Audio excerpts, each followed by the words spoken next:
Halo gengs, welcome back to my YouTube channel, Litera Screen, bareng gue, mbak kos yang gak mau ribet bawa buku tebel, alasan lupa terus gak jadi baca. So, gue punya life hack baru, I read on my iPad. Di sana bisa memuat 100 buku lebih, terus hemat space juga, jadi gak banyak alasan gak jadi baca.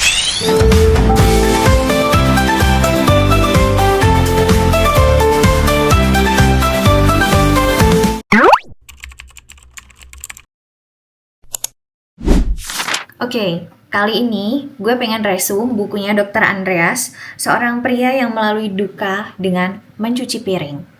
Rada telat sih, tapi nggak apa-apa, nggak ada kata telat untuk belajar ya kan? Jadi buku ini menceritakan tentang perjalanan Dr. Andreas.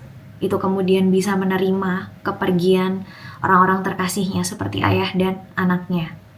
Caranya unik dengan mencuci piring. Di bab 1, Dr. Andreas menceritakan kesedihannya. 3 bulan menjelang wisudanya, ayahnya meninggal dunia. Kemudian disusul oleh putranya, putra pertamanya yang namanya Hiro, meninggal dunia juga. Dari bab 1 ini gue dapat 4 poin. Pertama, jangan pernah bandingkan orang yang sedang berduka. Dan memang duka itu tidak untuk diperbandingkan. Yang kedua, perasaan orang berduka yang bermacam-macam itu valid untuk mereka sendiri. Perasaan kecewa, perasaan sedih, perasaan marah, itu valid, gengs. Jangan ngejudge. Kok kamu begini sih, kamu tidak bersyukur, kamu malah marah sama Tuhan. No, perasaan itu valid untuk mereka sendiri. Yang ketiga, jangan pernah ajarin orang berduka. Berduka yang benar tuh gini loh. Kalau gini tuh berduka yang salah. Gak ada, gengs. Gak ada yang menetapkan berduka benar dan berduka yang salah tuh seperti apa. Gak punya, karena customize. Orang punya caranya masing-masing. Kalian gak berhak untuk menilai itu tepat dan tidak. Yang keempat adalah, kita gak akan pernah menemukan kata siap kalau kita tuh menyesali, kenapa sih orang yang tersayang itu diambil sama Tuhan di waktu yang aku belum siap. Karena pada akhirnya, diturutin kita nunggu siap pun gak akan pernah kamu menemukan kata siap gitu. Di bab 2, Dr. Andreas mencoba mendefinisikan ulang kata duka. Karena dia melihat KBBI, definisi KBBI itu hanya sedih hati, susah hati. Definisi dari kata berduka. Padahal Dr. Andreas merasakan dan menemukan realitas yang berbeda gitu ketika dia sedang berduka kehilangan anak dan ayahnya. Yang dialami Dr. Andreas perasaannya lebih ke ada marah, ada sedih, ada bingung. Jadi perasaannya tidak pernah tunggal. Baca buku ini tuh gak kuat gitu. Setiap bab yang aku baca tuh selalu nangis gitu karena cara nulis Dr. Andreas itu wow, keren. Bisa ngebawa kita tuh di posisinya Dr. Andreas gitu dan merasakan betul-betul posisi dia pada waktu itu. Jadi di bab 2 ini Dr. Andreas mendefinisikan ulang kata berduka gitu ya. Berduka itu adalah kondisi di mana seseorang menyadari bahwa sesuatu akan berubah. Dia hari ini bisa melihat anaknya bernafas, keesokan harinya dia harus membopong peti kecil yang sangat berat. Cara orang berduka itu kan masing-masing ya. Kadang diekspresikan dengan tidak mood makan. Kemudian ada yang nangis berhari-hari sampai mata bengkak. Ada yang marah gitu ya sama Tuhan gitu ya.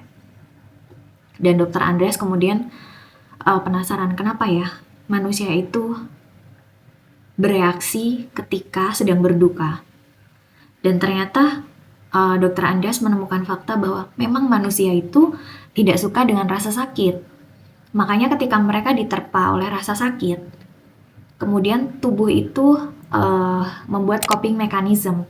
Tujuannya untuk apa sih? Untuk meredakan rasa sakit. Orang yang berduka seringkali memunculkan respon marah. Marah kenapa harus anakku? Kenapa di usia dia yang masih belia? Kenapa tidak aku saja?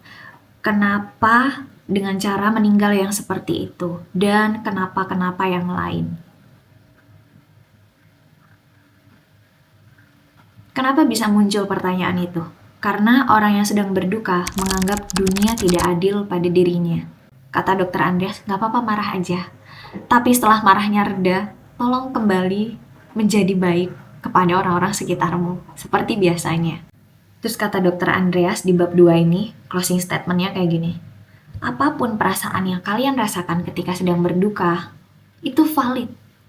Jangan biarkan orang mendikte perasaan kamu itu yang ini salah, yang ini benar. No, jangan. Di bab 3 ini, Dokter Andreas menerima kalimat yang menurut dia itu mengherankan gitu. Kalimatnya begini ketika dia sedang berduka. Udah dong jangan nangis, nanti jalannya gelap. Terus juga nanti dia nggak tenang di alam sana. Terus Dokter Andreas tuh bingung dan heran gitu. Kenapa ya orang yang sedang berduka itu dilarang memunculkan atau mengekspresikan perasaan alamiahnya dia gitu. Misalnya ada orang yang sakit kakinya gitu. Kenapa dilarang sedih? Kenapa dilarang mengeluh? Itu pertanyaan Dokter Andreas. Padahal menurut Dokter Andreas, orang yang mengekspresikan emosi itu kan wajar ya, karena memang manusia itu pada dasarnya punya berbagai macam emosi. Kayak gitu. Sayangnya, selama ini terjadi dikotomi. Ada emosi negatif, ada emosi positif. Kalau sedih, nangis itu tuh negatif. Kalau happy, gembira, tersenyum, tertawa, itu tuh emosi yang positif. Padahal, gak ada itu dikotomi, itu tuh kurang tepat dipakai. Karena ketika kalian gembira di saat orang lagi sedih, orang sedang menderita, kehilangan seseorang yang disayang, apakah tepat? Apakah tetap menjadi positif? Kan tidak. Di saat Dokter Andreas menerima kalimat yang kurang pas di saat dia berduka, Dokter Andreas tetap memilih untuk mengempati, bisa dan mau gitu. Dan pada akhirnya Dokter Andreas menemukan dua jawaban. Yang pertama, ketika kita melihat orang yang sedang berduka itu menangis, itu tuh tidak nyaman. Menangis tuh hal yang tidak nyaman menurut kita. Yang kedua, ketika kita melihat orang yang menangis, itu tuh kita pengen terlibat, pengen menghibur dia, supaya rasa sakitnya mereda. Terus satu lagi pengalaman yang Dokter Andreas dapatkan pada waktu setelah beberapa hari kehilangan putranya yang bernama Hiro gitu ya. Ada nenek yang membawa cucunya, usianya tuh sepantaran dengan Hiro, ke rumah Dokter Andreas untuk mengucapkan bela sungkawa. Tapi nenek ini kayak happy banget menceritakan punya cucu gitu. Bayangkan, nenek ini datang membawa anak kecil laki-laki ke orang yang sedang berduka karena kehilangan anak laki-lakinya. Miris bukan? Miris. Tapi Dokter Andreas di situ memilih tidak untuk menjudge nenek tersebut. Dokter Andreas tetap memilih untuk berpikir positif bahwa nenek yang datang membawa cucunya itu tidak punya niat jahat. Dan tidak seharusnya ketika Dokter Andreas bersedih, itu lantas menjadi alasan menghilangkan kebahagiaan seorang nenek yang bangga terhadap cucunya. Ini keren parah gitu, karena kayak, wow, orang yang sedang berduka ketika mendapatkan respon yang kurang nyaman buat dirinya, dia tetap bisa berempati, dia tetap bisa, enggak kok, dia nggak ada niat jahat. Awareness-nya tuh tinggi banget. Ketika Dokter Andreas berduka kan kemudian banyak orang-orang yang berkumpul, orang-orang yang hadir untuk mengucapkan bela sungkawa. Tapi di sana banyak sekali juga yang menanyakan, kemarin meninggalnya karena apa? Dan Dokter Andreas sempat memunculkan pemikiran bahwa aku kan terus menjawab jawaban yang sama dari pertanyaan-pertanyaan orang yang berkunjung. Gimana kalau kita bikin video aja? Jadi ketika mereka tanya, kita bisa jawab dengan video. Itu sebenarnya ekspresi capeknya Dokter Andreas ya. Karena orang yang berduka itu kan ketika mengulang-ulang terus sebab meninggalnya anaknya ini kan jadi kembali keingat lagi, kerestart lagi kan gitu ya. Itu capek. Itu sangat capek. Kemudian Dokter Andreas mencoba mengempati lagi bahwa pertanyaan mereka itu hanya sebatas ingin merasakan apa sih perasaan kita yang sedang berduka. Lagi-lagi Dokter Andreas bisa mengempati orang yang kurang pas melontarkan pertanyaan di situasi yang seperti itu. Bayangkan, situasi orangnya sedang berduka tapi masih tetap bisa berempati. Kayak ini bukan manusia. Di bab 4 ini juga Dr. Andreas menjelaskan kenapa cara dia meredakan rasa sakitnya itu dengan mencuci piring. Karena Dr. Andreas menemukan mencuci piring itu sama seperti berduka, punya kemiripan. Mencuci piring itu sesuatu hal yang sangat nggak enak, sangat tidak dipilih orang. Tapi suatu saat harus mereka lakukan. Karena piring itu akan digunakan kembali untuk makan. Kemudian Dr. Andreas membagikan tata cara mencuci piring. Yang pertama, langkah pertama itu yang Dr. Andreas bilang, sisihkan sisa makanan, kemudian buang ke tempat sampah. Itu diibaratkan seperti orang yang sedang berduka, kenangan yang kemarin, taruh di yang kemarin ya. Jangan dibawa sampai sekarang. Bukan artinya membuang kenangannya, tidak, tapi menempatkan pada tempatnya. Bahwa kenangan itu ada di masa lalu. Saat ini sudah tidak ada. Sama halnya mencuci piring. Sisa-sisa makanan itu buang ke tempat sampah. Tapi kan di piringnya masih ada sisa-sisanya, noda-nodanya. Memang target pertama kali orang yang sedang berduka itu tidak langsung harus hilang, bisa move on. Enggak apa-apa, masih ada sisa-sisanya. Setidaknya kita satu langkah lebih siap menuju pembersihan berikutnya. Yang kedua itu bilaslah dengan air mengalir. Dr. Andreas bilang tidak cukup dengan air, tapi air mengalir itu tuh melambangkan pikiran kita gitu. Ketika orang yang sedang berduka itu bersedih, jangan larut terus, coba bergerak, coba keluar, coba ganti suasana, supaya tidak stuck di situ-situ aja.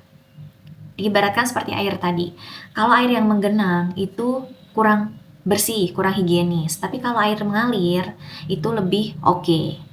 Langkah yang ketiga, rendam alat makannya plus dikasih sabun biar noda yang mengerak tadi ikut terangkat seperti itu.